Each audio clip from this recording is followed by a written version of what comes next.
afin que tout le monde puisse se connecter.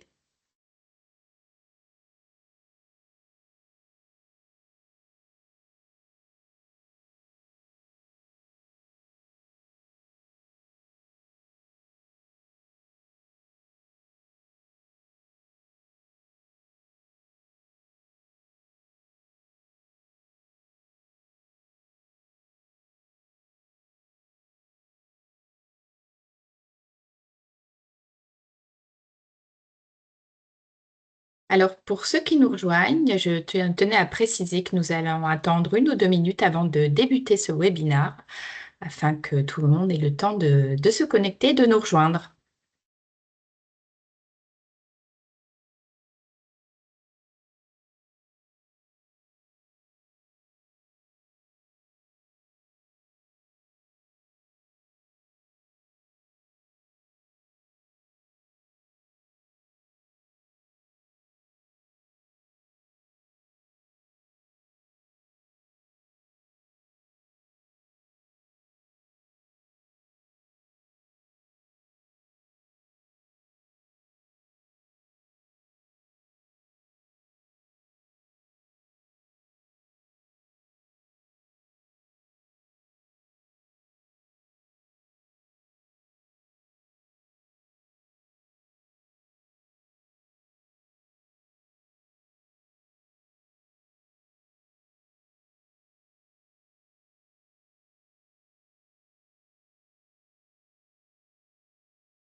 Eh bien, bonjour à toutes et tous, bienvenue pour ce webinaire organisé par le salon All for Pack sur le thème emballage et allégations environnementales, comment communiquer sans tomber dans le greenwashing.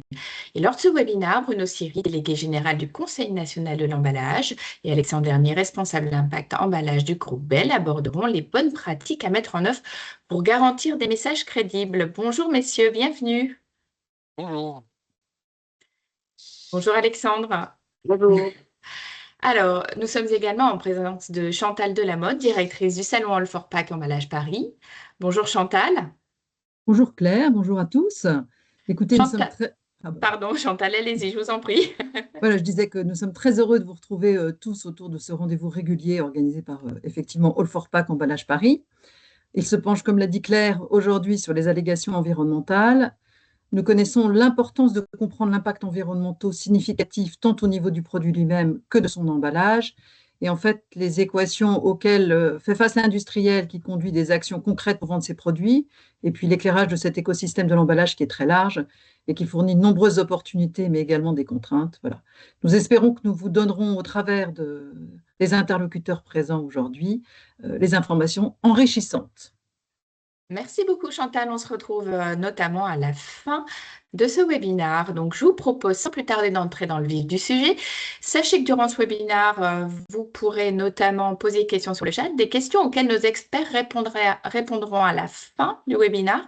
Je tiens cependant à vous préciser qu'ils ne pourront pas répondre qu'à des questions plutôt globales, des questions qui porteront sur la thématique et non à des exemples précis. Voilà, donc je vous propose de commencer ce webinaire, messieurs, en nous présentant votre association, mais aussi en nous parlant de vos missions. Alors, je vais commencer, hein, donc je vais vous présenter d'abord le CNE et ce qu'on fait en termes d'allégations environnementales. Donc moi je suis Bruno Siri, je suis le délégué général du Conseil national de l'emballage. Et on peut passer au slide suivant. Donc voilà, on a une petite animation. Donc en fait, le Conseil national de l'emballage a pour mission donc l'association 1901, donc sans but lucratif, qui existe depuis 97, donc au siècle dernier. Et on est surtout là pour diffuser de la bonne pratique, que ce soit en conception, design, en production, conditionnement, en distribution, en usage et en fin de vie des emballages. Et donc on est sur les 3 R, si vous voulez, puisque les 3 R sont dans l'air du temps d'un point de vue réglementaire, mais historiquement, bien avant la législation, on faisait de la prévention par réduction à la source avec nos acteurs, donc le R de réduire.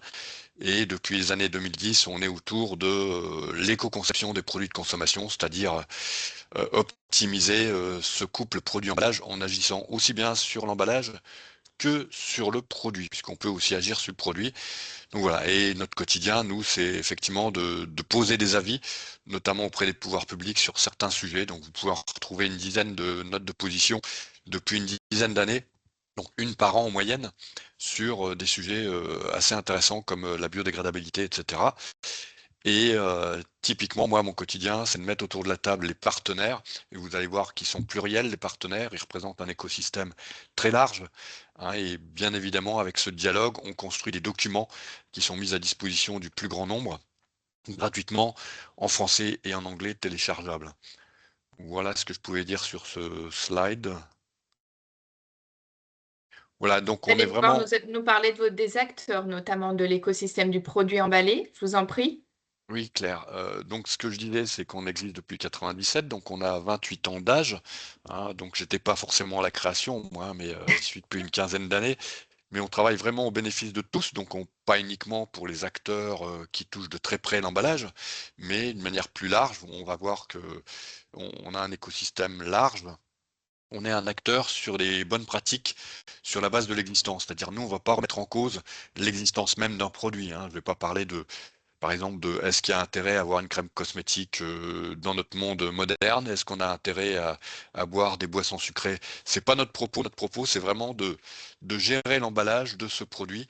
Après, la consommation responsable, c'est un autre sujet.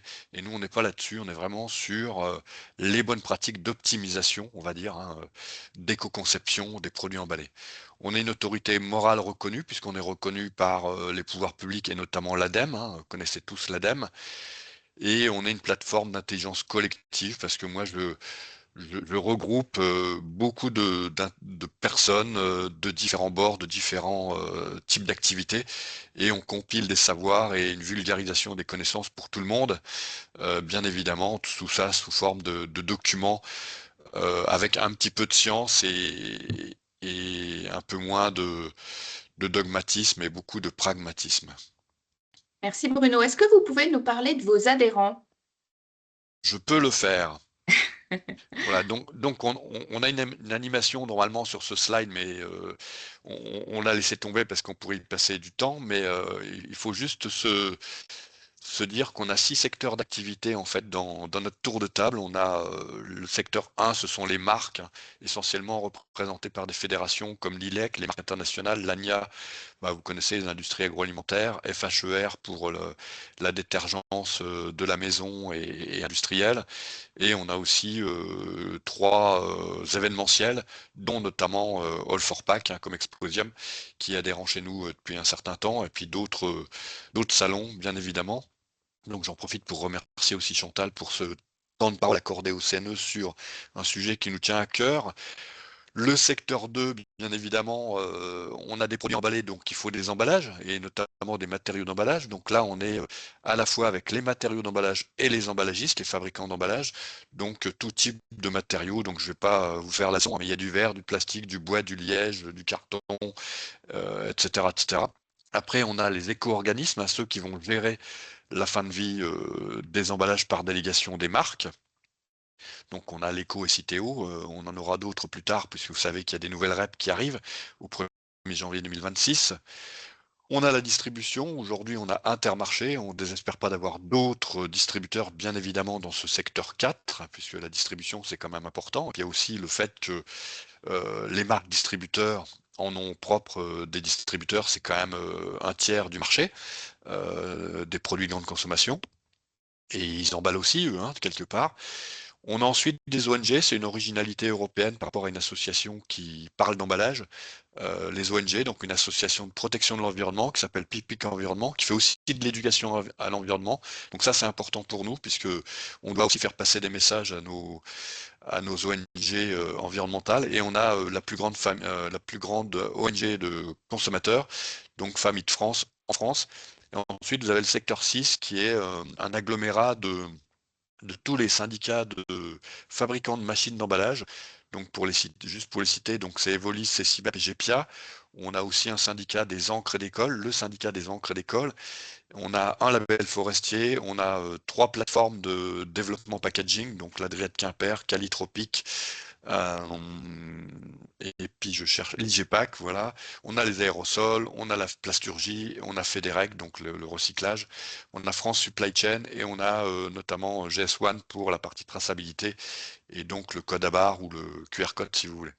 Voilà un On petit peut peu dire, tous les gens qui gravitent autour du CNE, donc 38 adhérents. on peut Sur dire qu'ils sont nombreux et très divers. Bruno, vous avez également vous réalisez notamment des publications. Où peut-on trouver ces publications? Et ben voilà, le slide arrive. Donc les publications, donc elles sont téléchargeables gratuitement en français et en anglais sur notre site dont vous avez le lien, conseil-emballage.org, publication.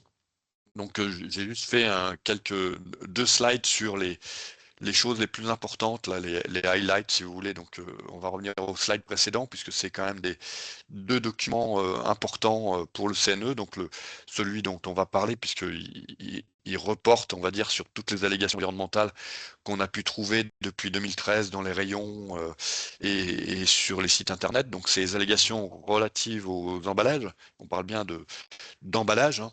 On a porté des avis, des recommandations dans ce document-là. Donc en gros, c'est un guide rédactionnel à l'intention de la population marketing, mais aussi au développeur PAC, bien évidemment, pour rédiger proprement une allégation. Donc c'est ce dont on parle ce matin.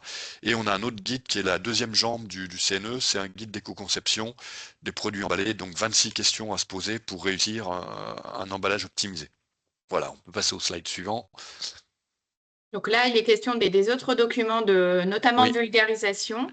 oui. Donc j'ai classé ça sous deux thématiques, hein.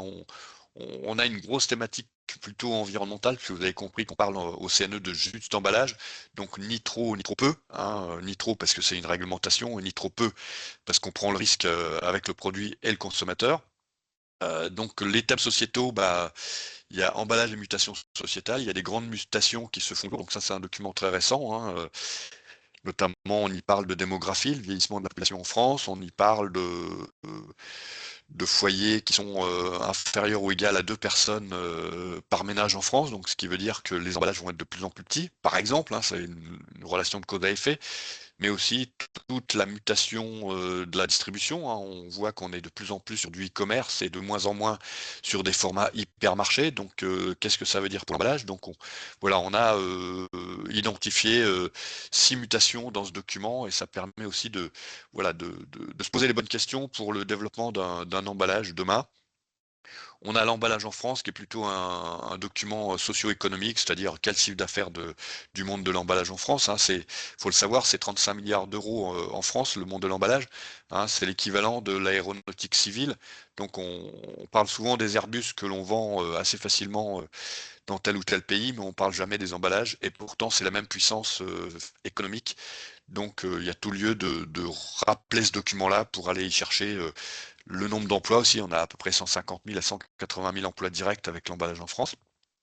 On a fait des petits fascicules aussi pendant la période Covid pour montrer toute l'importance de l'emballage, sur l'usage du produit, la sécurité, l'hygiène, la lutte contre le gaspillage. Donc je rentre pas dans le détail.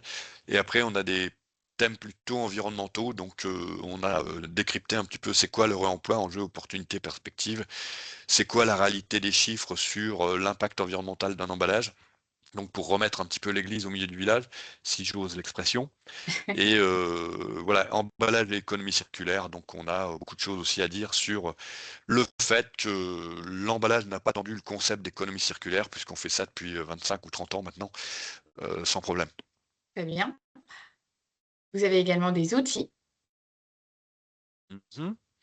Donc voilà, donc j'ai focusé moi les outils sur cette matinée sur les allégations environnementales, hein. Donc on a un guide rédactionnel, je vous l'ai évoqué tout à l'heure, hein, qui existe depuis 2013 en fait, hein, ce guide, et on l'a révisé en 2023. Hein, vous pouvez retrouver le lien dans le chat. Merci Alexandre. Oui, Alexandre vient Et de le partager, merci. voilà, il est aussi dans la présentation. Donc voilà, et c'est un guide qu'on a voulu robuste, dans le sens où on a fait appel à l'ADEME sur ces sujets un petit peu difficile d'allégation environnementale sans se tromper. Et la RPP, hein, je pense que vous connaissez tous la RPP, donc qui est l'autorité de régulation professionnelle de la publicité, puisque finalement, quand on fait une allégation environnementale, mon emballage est vert, mon emballage fait du bien à la planète, etc., bah, quelque part, on fait de la publicité. Et donc, on s'est appuyé sur, on va dire, le sérieux de la RPP, puisque eux, ils analysent des publicités au quotidien. Je ne sais plus le nombre, mais c'est énorme. Et le deuxième outil, bah, c'est que pour pérenniser le document, finalement, on a décidé de créer un comité d'experts allégation environnementale. Donc c'est un comité en fait qui est miroir à notre conseil d'administration, comme ça il n'y a pas de jaloux, tout le monde peut parler, donc les 6 secteurs sont représentés, 6 secteurs que vous avez vu tout à l'heure, et on se met autour d'une table pour discuter de ce que l'on voit dans les linéaires, ce qui gratte ou ce qui gratte pas, enfin ce qui est conforme ou ce qui est pas conforme en gros, hein, enfin, et qui peut être erroné, hein, mais bon voilà, on est là ensemble pour parler de manière apaisée, de manière simple, mais pour éventuellement donner des avis et des recommandations avec ce comité. Parfait. Merci beaucoup Bruno pour cette De rien. présentation du CNE. Je vous propose à présent d'entrer tout de suite dans le vif du sujet. Et il est important qu'on revienne véritablement sur ce qu'est une allégation environnementale. Est-ce que vous pouvez nous en parler? Alors, on a une définition hein, qui est celle qui existe en France aujourd'hui, hein. On attend un petit peu la directive Green Claim au niveau de l'Europe, hein. Je pense que vous avez tous entendu parler de cette directive européenne qui pour l'instant est en stand-by, c'est-à-dire que elle ne bouge plus, donc il y a un stop sur cette directive. Donc en attendant, on garde la définition française. En fait, et peu importe que ce soit emballage ou produit ou autre, hein, c'est une allégation environnementale, ça peut à la fois toucher sur des produits, des emballages, des services, peu importe, mais une allégation environnementale, c'est une expression d'ordre quantitative ou qualitative, D'accord. utilisée pour mettre en avant la qualité d'un produit au regard de la protection de l'environnement. Vous voyez la petite peinture verte, hein, Mhm. c'est essayer de peindre l'objet en vert, quoi que ce soit un service, un produit ou un emballage.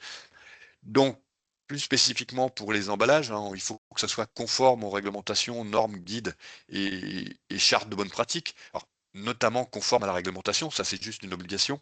J'avais pas fini le slide, mais On y voilà, revient. merci Maxime, donc il faut qu'elle soit juste au sens sincérité, objectivité complète. D'accord? Donc ça veut dire qu'on est capable de mesurer. Il faut qu'elle soit compréhensible par le consommateur, hein, parce que bien souvent les marques, enfin Alexandre en parlera peut-être un petit peu, mais on a envie de dire des choses d'un point de vue marketing, et quand on interroge le consommateur ou nos ONG consommateurs, on dit bah Bruno, on n'y comprend rien, hein. On voit bien que Oui. c'est de l'environnement, mais on n'y comprend rien. Ça, Donc c'est des mots-clés, Bruno, que vous utilisez vraiment pour dire, voilà, c'est de la compréhension par rapport à ce qu'on peut véhiculer.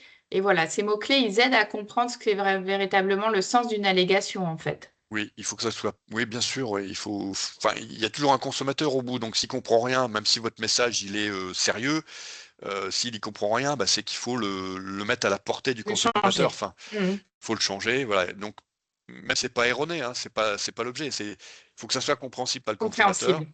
Mhm. Et puis après, pertinent, cohérent et proportionné. Donc, si votre impact environnemental lié à l'emballage va représenter 0,01% de l'impact global du produit emballé, en gros, il n'y a rien à dire, quoi, hein.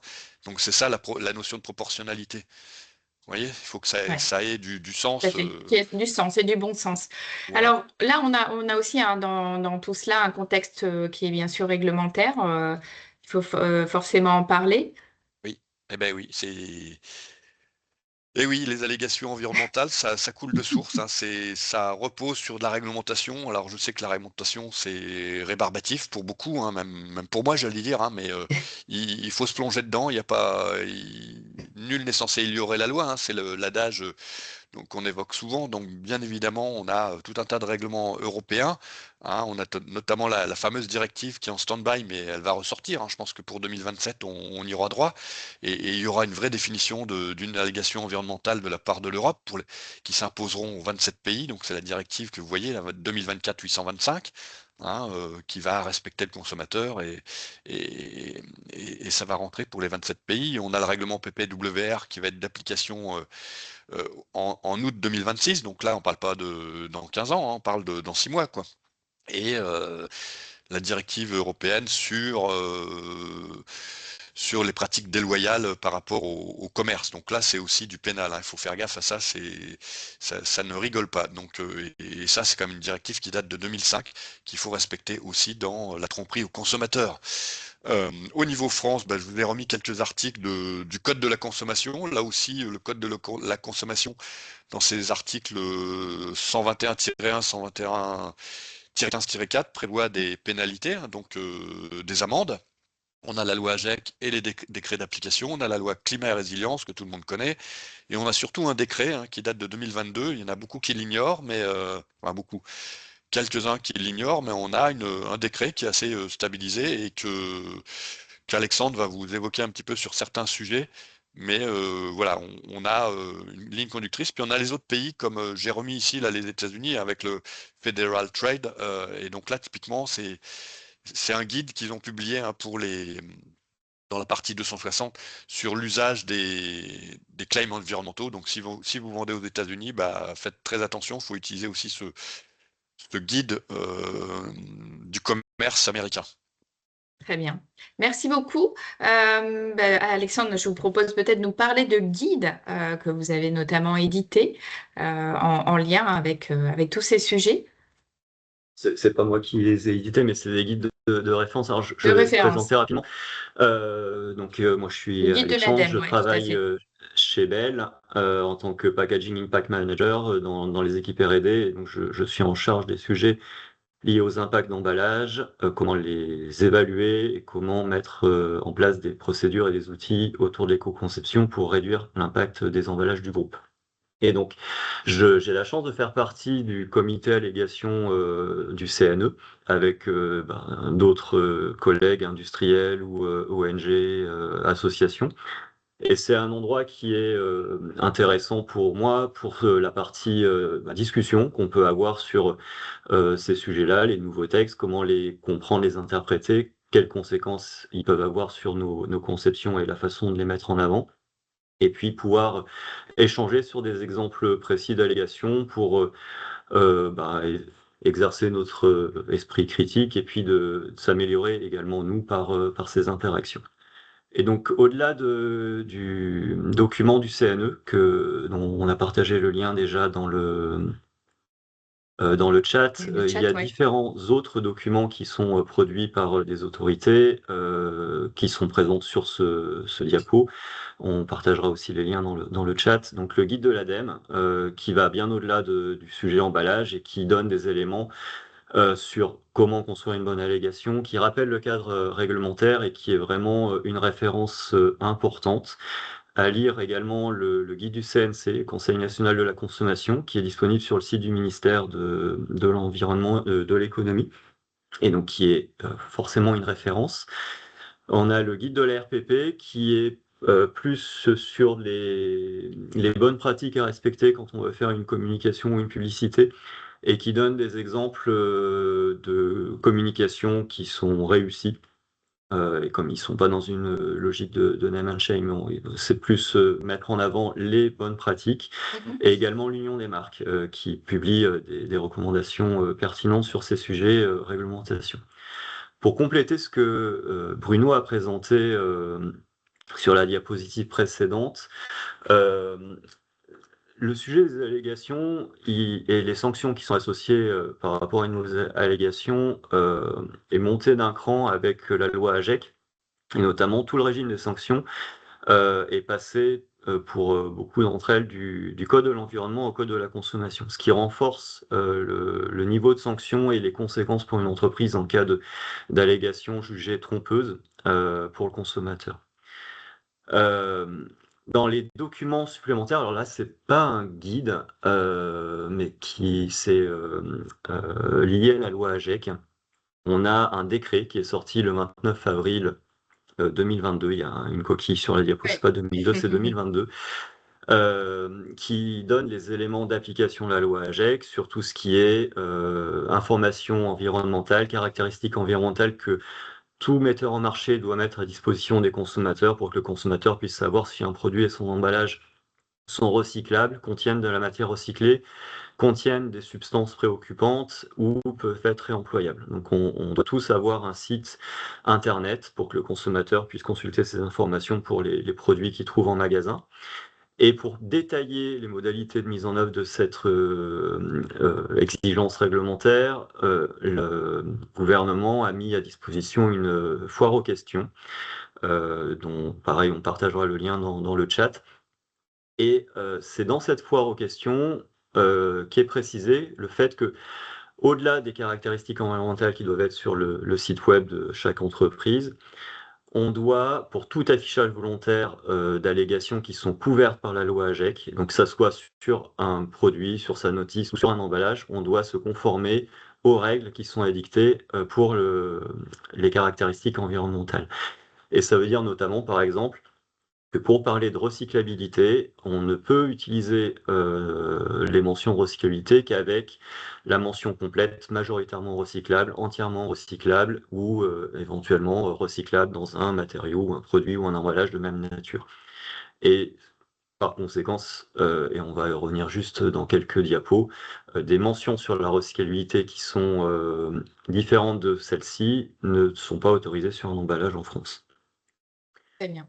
On peut passer sur la diapo suivante. Est-ce que oui, j'allais dire, est-ce que vous avez des exemples concrets ici du marché aussi à nous partager? Mais voilà, Alors, vous avez aussi c'est des thèmes prévu du un guide. petit peu plus loin.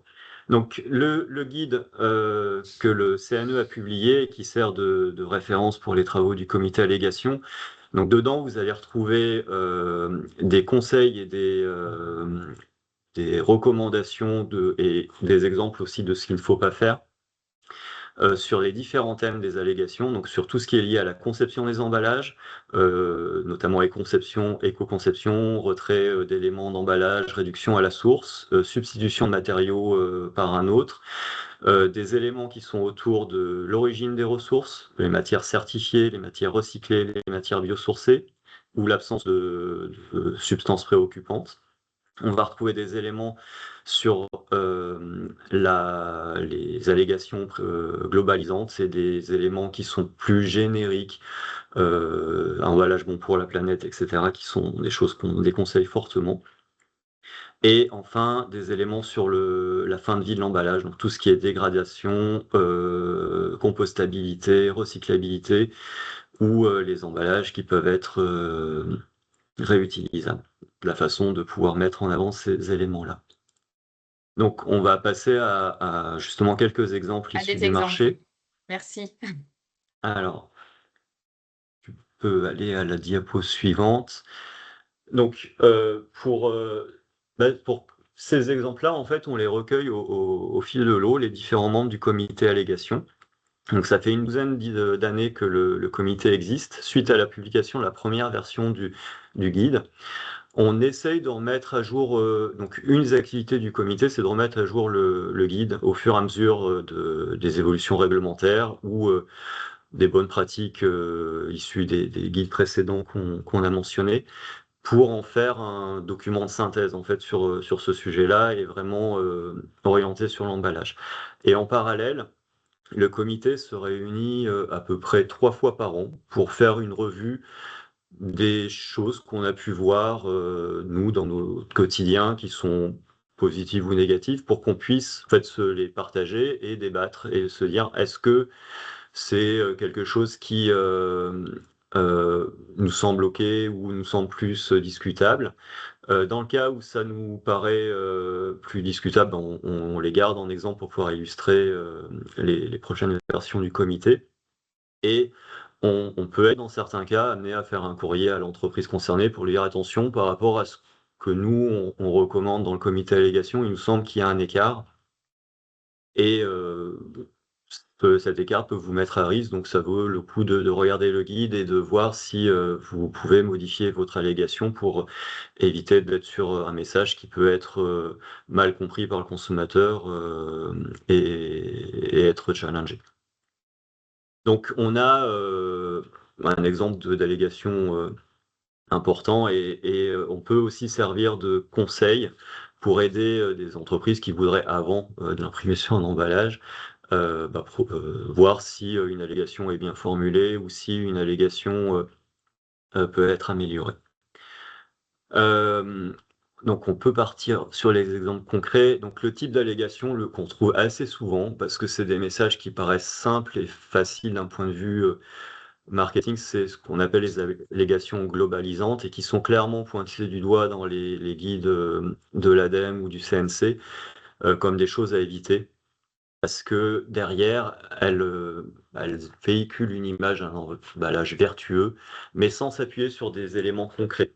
C'est assez difficile de savoir ce qui justifie ce message-là. Dans certains cas, on va retrouver en dos de pack un élément qui permettrait de se dire ok, il y a eu un début de démarche sur de l'éco-conception, mais ce qui est assez clair dans la réglementation, c'est qu'on ne peut pas s'appuyer que sur un élément pour se prévaloir d'une éco-conception. Une éco-conception doit vraiment s'appuyer sur tous les éléments du cycle de vie de l'emballage, la quantité de matériaux mis en œuvre, l'origine des matériaux, la fin de vie des matériaux, la façon dont ça interagit avec le produit.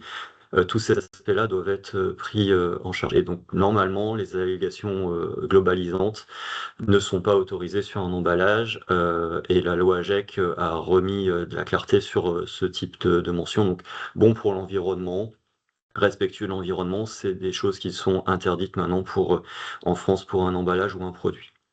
Très bien.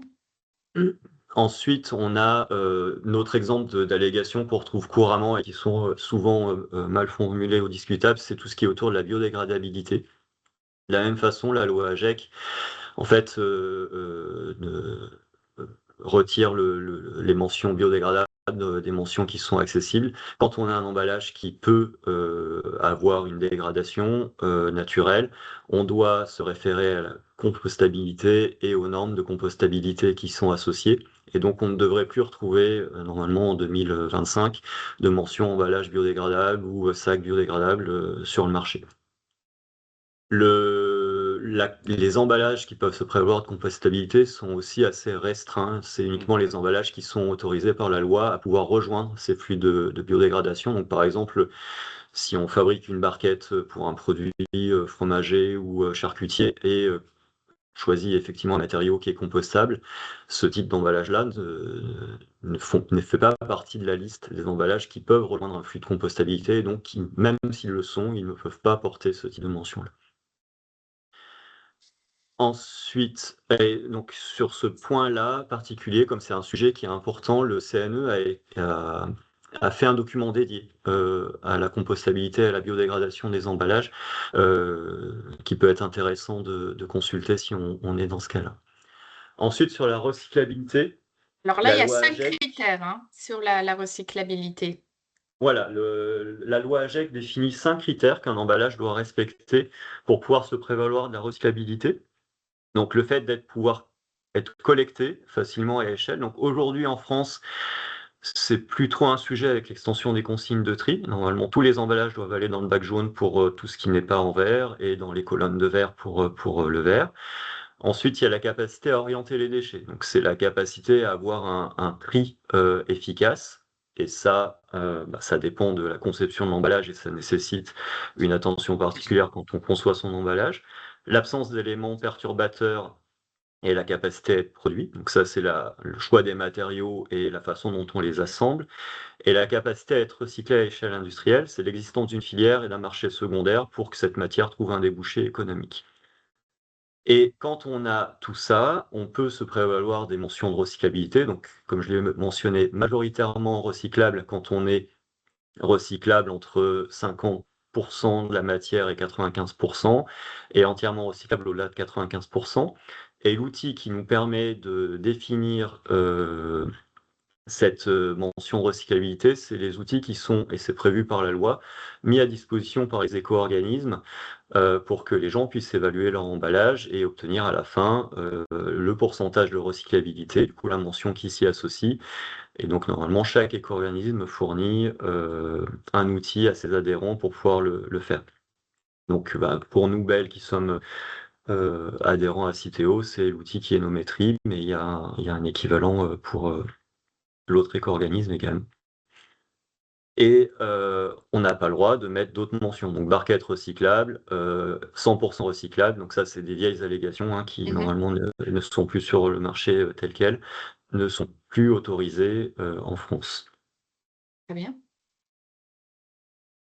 Si Voilà. on parle Donc, de la présence de PPWR. alors, et comme en ce moment, PPWR, c'est quelque chose de plus en plus pertinent. L'approche dans PPWR peut être un peu différente. Donc, même si on n'est pas aujourd'hui dans des allégations liées à PPWR, j'ai cette diapo pour préciser un tout petit peu les deux mentions ou les deux vocabulaires qu'on peut avoir aujourd'hui sur la recyclabilité.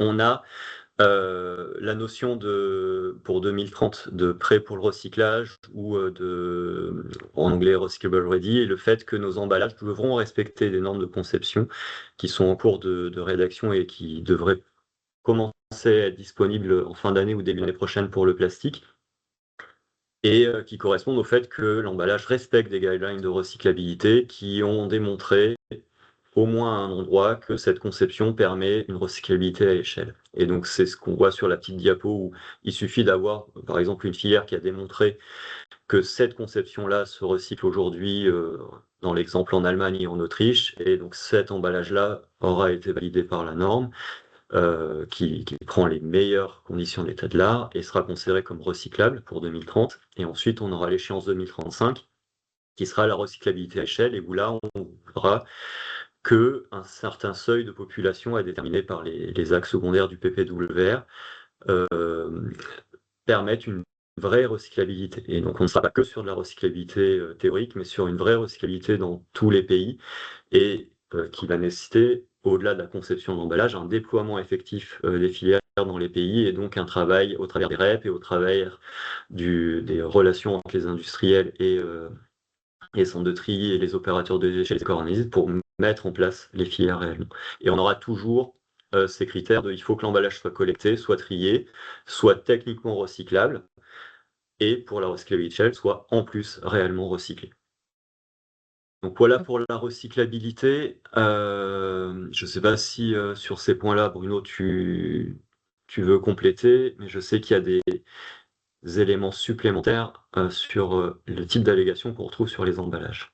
Oui, juste, merci Alexandre déjà d'avoir présenté quelques exemples de verbatim, d'allégations environnementales, hein, tout en sachant que le guide rédactionnel, dans le temps imparti proposé par All for Pack dans ce webinaire, on ne peut pas passer en revue toutes les allégations environnementales qu'on a pu trouver sur le marché depuis 12 ans.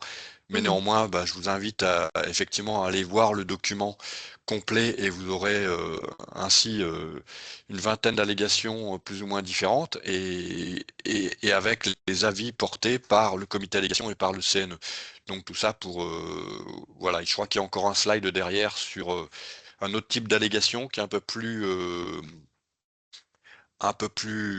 difficile à gérer, dans le sens où on ne fait pas de texte, hein, on fait juste on pose des logos, des labels, des pictos, et typiquement voilà, cette information environnementale, elle est relayée par des petits logos.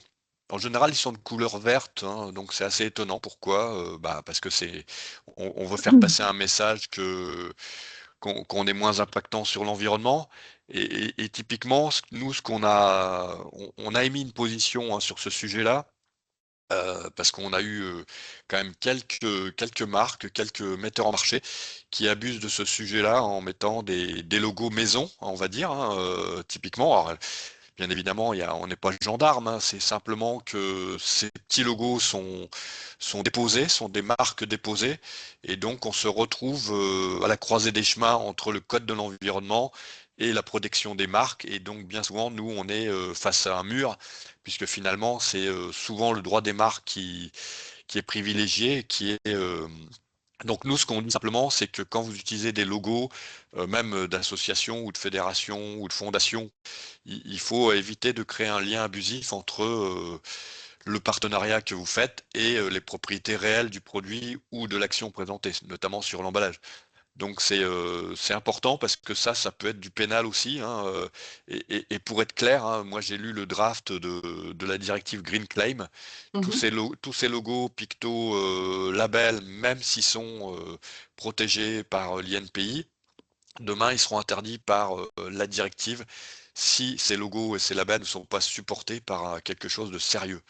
Voilà, donc faire la démonstration de ce label ou logo Et respecter le cadre, donc. et respecter le cadre réglementaire dès lors que la directive sera, mise en application dans les 27 pays en 2027, je pense. Parfait. On peut passer au témoignage d'Alexandre, peut-être. J'aimerais vraiment que vous nous partagiez voilà, votre expérience en tant que responsable impact emballage du groupe Bell. Alors, on va rentrer dans un peu plus de concret sur comment on travaille et des exemples d'actions qu'on a pris pour aider à la formulation de ces allégations.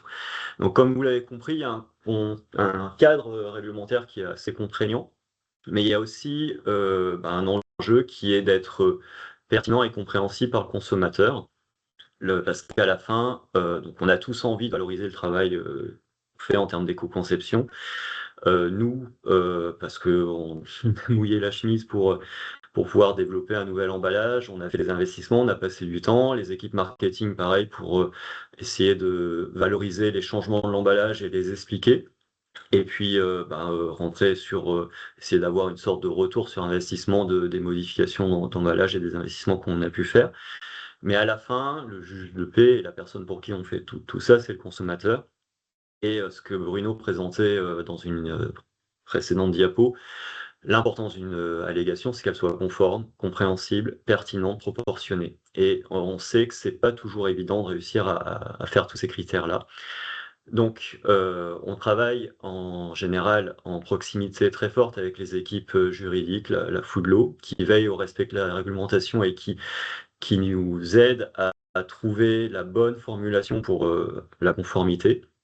Et en interaction avec les équipes marketing et R&D. Donc les équipes R&D parce qu'ils savent précisément ce qu'elles ont fait en termes de modification et elles ont à disposition des outils pour calculer les impacts et expliciter la réalité des modifications qu'on a pu faire, et marketing qui a le regard consommateur et qui essaye de transformer ça en un message pour le consommateur. Et clairement, c'est vraiment difficile de formuler des allégations qui remplissent tous ces critères de conformité, compréhensibilité, pertinence et proportionnalité par rapport à ce qu'on fait. Donc on est souvent restreint au sujet de recyclabilité. Le consommateur comprend bien. En général, on a fait une étude en fait à un moment donné pour essayer de comprendre quelles étaient les allégations qui étaient bien comprises par les consommateurs et pertinentes. Il y a des études que vous pouvez trouver sur le site de Citeo également sur ce sujet-là. Et on se rend compte que la recyclabilité, c'est quelque chose qui est compris et qui est souvent maintenant demandé par le consommateur comme une évidence. Le fait qu'un matériau soit recyclé, c'est déjà plus compliqué. Et on se rend compte que les consommateurs peuvent confondre recyclabilité et recyclé. Donc il faut vraiment être très clair sur le contenu en recyclé. Et là, également, la loi AGEC encadre très fortement ce type d'allégation avec le besoin d'avoir un pourcentage de recyclé qui ne porte pas que sur un élément, mais sur l'ensemble de l'emballage, qui n'est pas toujours évident en fait à expliciter sur une seule phrase sur un emballage. C'est assez difficile en général de parler de retrait d'un élément d'emballage ou de réduction, encore plus, voire quasi impossible, de parler de carbone. Parce que le carbone, pour que l'allégation soit proportionnée, il faut que le gain carbone soit significatif pour le produit et son emballage. Et très souvent, comme l'emballage pèse une petite part de l'impact du produit, une réduction même significative sur l'emballage ne devient plus significative au niveau du produit complet et fait qu'une allégation carbone ne serait pas crédible et proportionnée, donc ne peut pas être faite. Donc assez souvent, on limite nos allégations à des sujets liés à l'origine des matériaux, donc la matière recyclée, le fait que la matière soit certifiée, notamment dans le cas des papiers cartons, et potentiellement aussi sur les aluminiums. Et puis le fait que l'emballage soit recyclable, pour aussi accompagner le consommateur dans son geste de tri. Très bien. Et les autres allégations, les autres mentions, sur tout ce qui est retrait d'emballage, éco-conception, en général, on le réserve à des communications plus institutionnelles sur nos sites web ou sur le rapport annuel. Donc, on peut passer à la diapo suivante, si tu veux, Claire. Voilà, c'est pour montrer. Alors, beaucoup La d'entreprises politique, ouais, travaillent sur les autour des portions 3 durables, R. ça nous intéresse. Voilà, donc beaucoup d'entreprises travaillent sur les 3 R. Nous, on les a organisées selon 5 R, donc autour du refus des éléments inutiles et notamment tout ce qui va être suremballage, cavalier, regroupement plastique quand ça ne joue pas un rôle fonctionnel ou de manutention par le consommateur, la réduction des matériaux et des Vous espaces avez vides. rajouté notamment refuse et restaurer, hein. Refuser, pardon. Je le dis en anglais, mais Oui, oui, le refuse, c'est retirer les emballages Mm. voilà, qu'on juge inutiles. Et donc après, le reuse, c'est réemploi vrac. Restaurer, c'est pour classifier toutes nos actions qui sont autour du sourcing des matériaux. Donc le fait d'utiliser au maximum des matériaux recyclés, notamment sur les papiers cartons, ou certifiés quand on ne peut pas avoir de matériaux recyclés. recycler, oui. Et après, il y a toutes les actions autour du recyclage, donc la communication auprès du consommateur et la conception de nos emballages pour les rendre plus facilement recyclables. Donc, autour de ces axes-là, après, derrière, on essaye de voir quel type d'allégations on peut mettre pour valoriser. Et sur certaines, on s'est outillé pour faciliter la création soit des logos, soit des allégations sur nos emballages. Et j'ai une prochaine diapo pour illustrer en fait, le type d'outil qu'on a pu développer. Alors, il y en a un qui est illustré au premier plan, qui correspond à l'outil que j'ai évoqué tout à l'heure pour communiquer les caractéristiques environnementales des emballages que nous mettons sur le marché et qui découlent de l'application de la loi AGEC.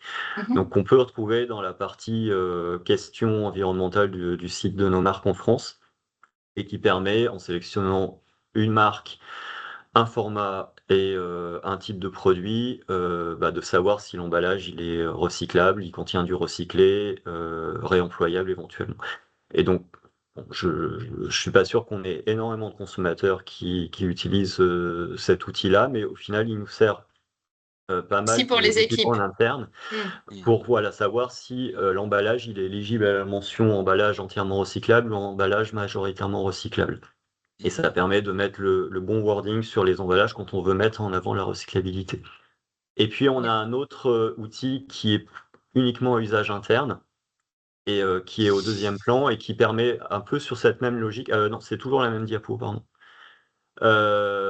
Donc qu'on appelle Compact en interne et qui permet pour une équipe, en sélectionnant une marque, un format d'emballage et un pays de destination, de savoir composant par composant, tel que le consommateur va les éliminer en fin de vie, si cet emballage-là va dans le bac papier, dans le bac des PMC, PMD, dans le bac jaune en France. Donc pour avoir une idée de comment on va construire la consigne de tri et qui met un lien vers, quand ça existe, les logos qui sont proposés par l'éco-organisme pour pouvoir construire ces consignes de tri. Donc ça permet vraiment d'accompagner les équipes sur la construction de ces messages autour de la recyclabilité qui aussi aident le consommateur dans son geste en fin de vie de l'emballage. Ensuite, pour essayer et là on peut aller sur la diapo suivante, pour avoir une liste des choses qu'on peut valoriser, que ça soit sur notre site ou dans les communications institutionnelles ou aussi dans le cadre de réponses à des consommateurs, parce qu'on est parfois contacté par des consommateurs qui veulent savoir ce qu'on fait sur un emballage ou pourquoi un emballage a changé. À chaque fois qu'on a un projet qui change un emballage, on demande de manière assez visuelle à l'équipe de développement qui a travaillé dessus de faire le récap de ce que ça améliore en termes d'emballage. Donc parfois, c'est pas des chiffres qui sont mirobolants, mais ça a le mérite en fait d'avoir un bilan en fin d'année en gain de matériaux plastiques, en gain carbone, avec l'outil de calcul interne, en gain de poids, en gain de camion, en nombre de palettes en moins qu'on a pu. Donc il y a plein de façons en fait de raconter de l'éco-conception. Et à partir de ça, ça nous permet d'alimenter voilà, la rédaction du rapport annuel, mais aussi des réponses aux consommateurs, des valorisations en interne, aussi du travail qui a pu être fait sur l'éco-conception des emballages. Donc c'est en ce moment, en fait, dans l'année où on fait ce tour et de collecte d'informations pour pouvoir nourrir le bilan de l'année et les allégations et les messages qu'on pourra passer l'année prochaine. Très bien. Je vous Et, propose, Alexandre, de nous partager notamment des exemples avant de passer aux questions. Et on aura tout 5 à minutes de fait. questions avec Et le donc là, voilà, public. du coup, pour illustrer des exemples d'emballage du groupe Bell sur lesquels on a pu mettre des messages liés à la conception et à l'éco-conception des emballages. Donc à gauche, vous avez deux exemples de produits Boursin, l'étui. Donc il y en a un qui est monopays pour une commercialisation en France et il y en a un qui est, comme c'est une série spéciale, qui est multi-pays. Et donc on peut voir le résultat en fait des outils que je vous ai illustrés sur la diapo. Il y a deux diapos avec la mention emballage majoritairement recyclable qui a été utilisée pour le pack franco-français. On a aussi une mention sur l'origine des matériaux avec la mise en avant du fait que le matériau est certifié FSC. Et puis l'infoterie qui a pu être construit grâce à l'outil qui a expliqué que en France, tous les éléments d'emballage vont dans le bac de tri.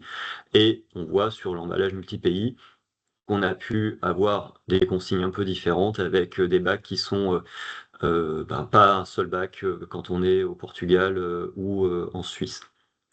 Et donc voilà, c'est grâce à ce type d'outils qu'on arrive à avoir les équipes marketing qui nous posent sur les emballages des consignes de tri bien adaptées. Très bien. Ensuite, Encore un sur exemple, ouais. le pot carton, donc là on était sur un passage d'un pot plastique à un pot carton, donc on Oui. a bien mis en avant un message spécifique, toujours avec un message sur l'origine du matériau qui est certifié, les consignes de tri et une précision pour expliquer que voilà, on est un pot carton mais il contient quand même 19% de plastique pour être le plus clair possible avec le consommateur. Et en haut à droite, c'est un exemple suite justement au changement du cadre réglementaire sur les mentions de recyclabilité. Quand on est passé du sachet plastique au sachet papier sur les roulés mini Babybel, le premier message qu'on avait pu mettre, c'était que ce sachet passait en papier et qui devient recyclable, parce qu'on était sur un plastique multimatériau avant.